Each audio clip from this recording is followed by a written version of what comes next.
तमाम देखने और सुनने वाले लोगों को खुशामदीद कहते हैं। बात करना चाहते हैं सीमा हैदर के हवाले से और नंदा भाई क्रांतिकारी के हवाले से। जिस तरह क्रांतिकारी नंदा भाई ने सीमा को खरी खरी सुनाई और वही मौक़िफ़ दिया जो मौक़िफ़ हमारा था कि हम बार ये कहते थे कि AP सिंह ने एक बयान दिया था कि मुल्क की जो हिंदुस्तान की महिलाएं वो उसको सपोर्ट करेंगी और वो बिल्कुल सीमा जैसी हैं। तो हमने उस पर ये कहा था कि ये एक तमाचा है हिंदुस्तान की ख़वातीन के मुंह पर कि उसे सीमा के साथ मिलाया जा रहा है या सीमा को उनके साथ मिलाया जा रहा है। नंदा भाई ने भी वही बात की कि ये तो मोहब्बत के चक्कर में यहाँ पर आई थी, अब ये कौन सी पॉलिटिक्स में पड़ गई हैं कि वो महिला बिल के बारे में मोदी जी को समझा रही हैं। तो आप ये अंदाज़ा कीजिए कि लोग वहाँ पर समझ रहे हैं कि ये मोहब्बत का मामला अब नहीं रहा, ये पॉलिटिक्स में जाना चाह रही है, ये वहाँ के लॉज में या वहाँ के कॉन्स्टिट्यूशन में अमेंडमेंट्स का सोच रही है। और एक और बात मैं कहता चलूँ आपको, वहाँ पर कनाडा में जो सिख का मर्डर हुआ इसके आने के बाद हुआ,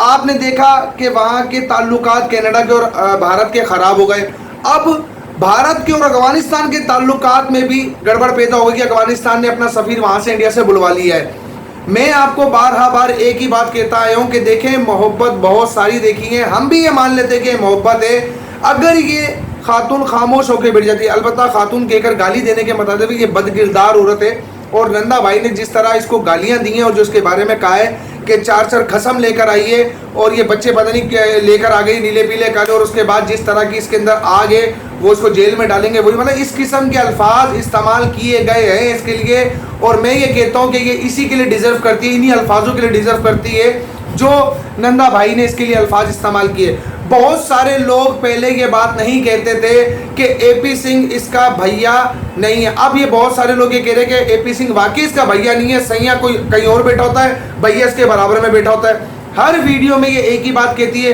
जैसे इसने अभी 2 अक्टूबर के बारे में कहा कि मुझे AP भैया ने ये फ़ोन करके कहा कि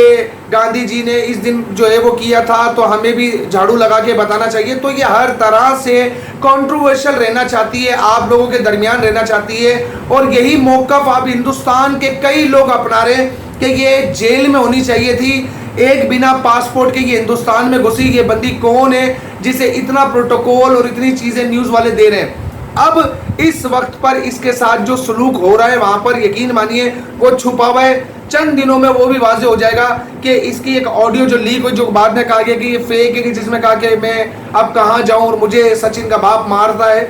होना इसके साथ यही है। और दूसरी बात देखें, आप लोग भी अपने लिए आवाज़ ज़रूर बुलंद करें कि एक औरत शाम में नाचती है, ठीक है, फिर वो तिलक लगा के पूजा करती है, फिर कभी तुलसी के खड़ी हो जाती है, तो पता तो चले कि भाई तू नाचने वाली है, तू पूजा वाली है, कौन है। पहली बात, इतने से कम अरसे में वो पूरी भाषा सीख गई आप लोगों की, कमोबेश 6 महीने वो लगाएं और 2 साल सचिन की मोहब्बत में लगाएं, लेकिन इतने साल पाकिस्तान में रहकर वो कलमा नहीं सीख सकी, वो नमाज के वक्त नहीं सीख सकी। कुछ चीज़ें अजीब हैं जो हम बार कहते हैं। आप लोगों से भी यही दरख्वास्त है कि आप लोग कम से कम इस बात को समझें, और जिस तरह से नंदा भाई ने इस बात का खुलासा किया है ये बिल्कुल उसी तरह है कि ये औरत यहाँ पर मोहब्बत के चक्कर में आती तो खामोश होकर बैठ जाती, लेकिन ये हर दिन एक नए कंट्रोवर्सी के साथ आप लोगों के सामने आती है, पेश रहना चाहती है। बिग बॉस को ना करना, कपिल शर्मा को ना करना, अगर ऐसा ही है तो खामोशी के साथ बैठ जाती, लेकिन नहीं, ये हर दिन कोई ऐसा काम करेगी जिससे ये सुर्खियां बटोरती रहे। ये रुकने वाली नहीं है। लेकिन हमने पहले भी कहा था, देखे अगर कुछ गलत हो गया तो आप लोगों ने कहना पाकिस्तान से आई थी इसलिए ये काम हो गया। हम तो ये कह रहे हैं इसको जेल में डालो, पूछताछ करो, ये किसके कहने पे यहाँ तक पहुंचे, कौन है इसके, शाहिद रिंद कौन है, सीमा, इसकी बहन सुमेरा, इसका भाई आसिफ, ये लोग एक पूरे ग्रोह की शक्ल में, जो कि हमने भी लास्ट डॉक्टर रोशन साहब से जो इंटरव्यू किया उन्होंने भी कहा कि AP सिंह भी इस ग्रोह का कोई सरगना नहीं है, एक पियादा है, इससे बड़ी बड़ी ताकतें इनके साथ इन्वॉल्व हैं। जानना आप लोगों का काम है। देखिए, अब आपने ये सोचना है। मैं आपको वाजे करता चलूं कि जिस तरह क्रांतिकारी नंदा ने इसका खुलासा किया है, इसको एक्सपोज किया है, अब इसकी जानकारी लोगों को पता चलती जा रही है कि पहले इसने कहा कि मैं PUBG से लफजी में पड़ी, लफजी के बाद में लप्पू में पड़ी, उसके बाद ये बिना पासपोर्ट इंडिया में घुस गई। तो भाई जब इतना बड़ा कांड किया है तो चुप करके घर में बैठ जाए ना, लेकिन नहीं, हमने बार शुरू की वीडियो से कहा है कि ये कंट्रोवर्शियल रहना चाहती है, हर जगह पर ये खुद को नुमाया रखेगी, आप लोगों के दरमियान घुस के अपनी अहमियत का एहसास दिलाएगी कि मैं मौजूद हूँ, जबकि ऐसे केसेस में ऐसा नजर नहीं आता। लेकिन जिस तरह क्रांतिकारी नंदा ने इसको एक्सपोज किया, आप लोगों का भी काम है इसके हर चीज़ों पर नज़र रखें, चाहिए झाड़ू मारे, चाहिए नाली साफ करें।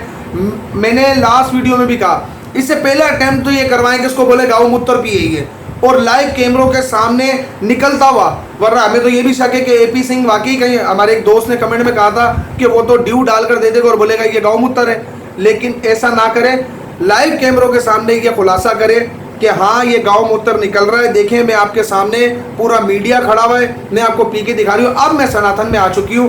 तो सबको यकीन भी आएगा कि हाँ ये ठीक है, अब ये कोई बीफ भी नहीं खा रही है और ये गाँव मूत्र भी पी रही है। तो इसका ये काम जल्द होना चाहिए, आप लोग नज़र रखें। मैंने पहले भी कहा था, ये हिंदुस्तान की महिलाओं को ख़राब करने के लिए वहाँ पर आई है कि शाम में कोठा चलाए, नाच के दिखाए, फिर उसके बाद ये बताए कि जनाब मैं बड़ी मजलूम हूँ, अब ये